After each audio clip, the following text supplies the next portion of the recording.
Welcome to the Getting Unstuck podcast, where we dive into all things law of attraction, manifesting, and what is keeping you stuck in your current reality loop and how to turn it around. My name is Anya and I am your host. Welcome to another Getting Unstuck episode. Today I'm going to talk about imagination. And if you're anything like me, then the idea of imagination takes me right back to those childhood moments where I remember playing with my Barbie dolls, maybe the He-Man figures or the Lego blocks, or any of the more modern toys that I have no connection to. Imagination is often associated with childhood and childhood play, because as we know, as children, we live in our imagination. Children's imagination is their preferred version of reality, and they love going there and exploring there. Children are easily captivated by a toy or digital imagery, and they easily get distracted and fully immersed into their imaginary story and adventure. So we learn early on in our life that imagination is a thing, a very real experience. We love our imagination. We grow up living in our imagination most of the time, and it creates such a big part of our reality. It's only as we start growing up that the power of our imagination begins to recede, and we live much more in our normal reality. The part of us that got consumed by our imagination feels a lot less intense, and we begin to believe that it's the current reality that we are experiencing that is in fact the true reality. And as we grow into adulthood, we leave behind our imaginative play and stay solidly in the here and now reality as we experience it. We buy into the belief that imagination is for make-believe play and has its place for when we go to dress-up parties or children's events. And if we're honest here, it's something that is actually meant for children. Adults know that imagination isn't real. It's silly. Harmless, but not something worth spending any of our time on. We leave that imagination stuff for the kids' play, so when they make believe with their blanket tents and action heroes. But what if the whole reason that we live the first part of our life here on Earth in our imagination is to remind us how real it actually is? What if the reason that we have imagination is to create a reality that we haven't yet experienced in our physical dimension? What if our imagination is where our physical reality actually starts from? What if our imagination is actually our creative center, where we get to try out what we want and where we get to have a go at something and feel it out? And once we've decided that we like the idea of something or an idea feels good to us, that we then get to create it into our physical reality. What if the imagination play as children is to help us remember how important and how powerful our imagination truly is? Let's look at how imagination affects children. When children have found their toy, the thing that they want to play with and immerse themselves with, they go all in. They are 100% present and engaged with it. They live their imaginative experience. They feel their reality. It makes them excited. They feel happy and they are living a completely different reality. But when something changes, so either their story changes and they don't know what to do with it, or they become tired or hungry, more often than not, they're not actually aware of their physical body, and when they then feel out of harmony because their physical reality has changed and they are out of balance, they don't feel so good. They may become frustrated or angry and don't actually know why. Of course, as adults, we can see what's going on, and most of the time it's because it's snap time or lunchtime, and we cater to their needs. Needs that they are not even aware of, but once they feel the discord of. Children only know that something's out of balance and it doesn't feel good. So, because they don't feel good, they are pulled back into the physical reality, and it's here that things need to change in order for them to feel better again. Does this seem a little familiar yet? Our imagination is a very powerful thing. It can be very real when we let it. It can be all-consuming when we go there. Our imagination can make us feel really good or it can make us feel upset. We do actually play out scenarios in our mind. We go through conversations with people that we didn't get to say our piece to when we were too scared to say what was on our mind. And either it leaves us feeling satisfied because we finally got it all off our chest, or it left us feeling angry and irritated because in your mind, you just knew that you were going to have a fight. This is how powerful our imagination is.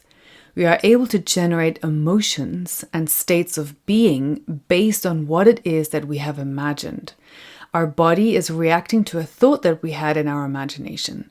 This means that our imagination creates a physical reaction. We can create a feeling of love, happiness, fear, anxiety, anger, etc.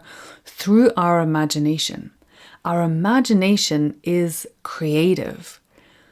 Have you ever noticed that when you think about something that may seem arbitrary, it happens? Like you go into the grocery store and you notice that it seems a bit busier than normal, and your mind jumps to the conclusion that you probably won't find a parking spot near the entrance where you normally like to park. So you drive around the corner looking for no space to park, looking to see how full the parking lot is and confirming that you are right. And what do you find? No place to park. So while you may not have actively imagined not to find a place to park, you did have an emotional reaction to what you noticed. The reaction was to the imagined state of not having a place to park. There were multiple pieces of the puzzle at play here to create the place where you didn't find what you wanted. The awareness that it seems more crowded than usual, and now you've been ripped away from your daydream or thoughts about the shopping list, and you are brought back to the reality that it is busy. Your brain then does its thing and calculates that with so many cars already parked at the furthest end from the entrance, that must mean that closer to the entrance there will definitely not be any parking, because everyone likes to park as close to the entrance as possible. This sparks an emotional reaction. Your assumption of not being able to find a parking space where you normally like it triggers an emotion of annoyance and dissatisfaction. So when it comes to driving around the corner, you are already feeling annoyed that you won't be able to find your normal spot. This means then that as per the law of attraction, like attracts like. Your feeling of annoyance will create more feelings of annoyance. The law of assumption then creates what you assume to be true, i.e., no parking space. This example is probably one that you know well. We have all been there in one way or another. This type of thing happens to us all the time, and we've accepted it as a normal way of life. We've come to expect that this does happen, and it probably happens in a number of ways throughout our day. It also has a way of happening in the bigger things in our life.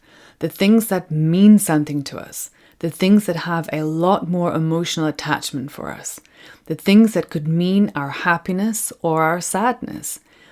It is just that with these bigger things, we feel that we have no control. It feels like it's totally out of our control and we are at the mercy of the powers that be. But it all comes down to our thoughts, our imagination, and what we believe to be true. But let's start with something easier to process. It's pretty difficult to adjust your reality when you're in the middle of it. So when you are feeling stressed and annoyed because you're driving into the parking area and have noticed all the extra cars parked and now have come to the conclusion that there's no space left at the front, then this is what you will experience.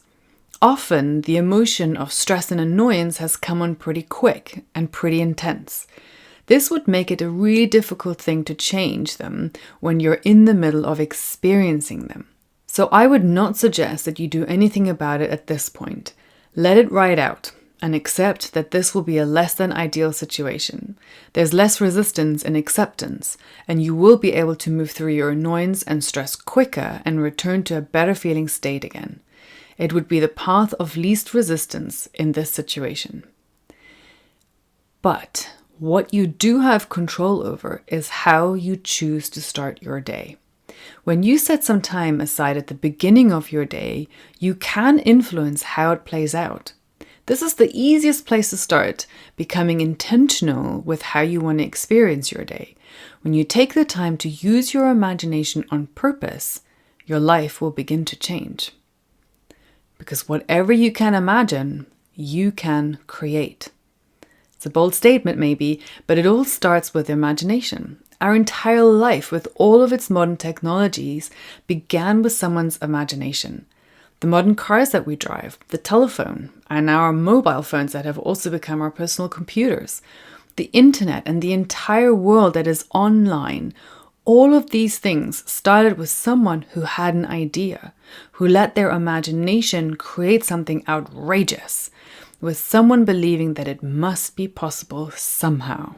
So why would it not be possible for you to create the life you really want and use the same creative process that is your imagination? The irony is that you are actually creating your reality with your imagination right now. But it may be the belief that you should be living your life this way as it is right now, so your imagination will keep you in that loop because you haven't asked for something different. Or maybe you have asked for a different life experience, and it has led you to this podcast. You're imagining that there could possibly be a different way to live. Your daydream of being able to live your life the way that makes you happy, that completes you, that has allowed your imagination the space to show you other possibilities. You just haven't had the space to accept that this could be possible for you. Your imagination will take you where you want to go, and it has the way of doing so that you couldn't possibly conceive in your current mindset. But it has the absolute ability to show you the next logical step, then the next one, and the next, until you are where you want to be in your life. It knows what captures your attention, what lights you up, and what makes you want to take action. Your imagination is your connection to the ultimate creator, and it is unlimited. The caveat here is that we are so free to choose our life that we can choose to live it unfulfilled and stifled.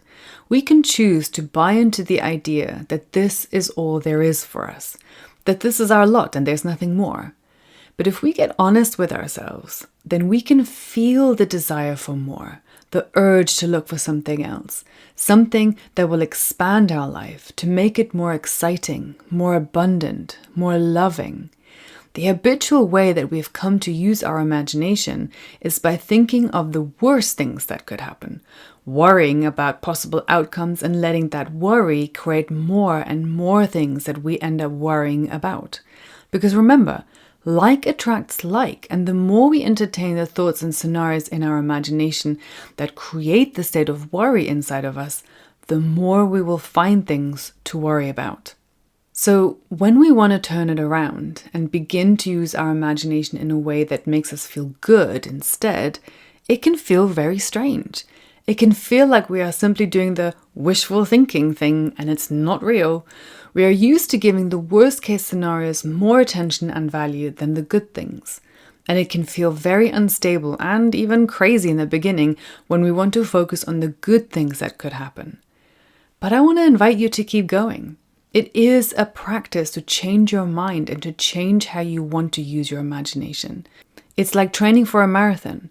If you're used to sitting all day at your desk and coming home only to sit on your couch and watch TV, then the adjustment to getting up and training your body to run a marathon will be very uncomfortable in the beginning.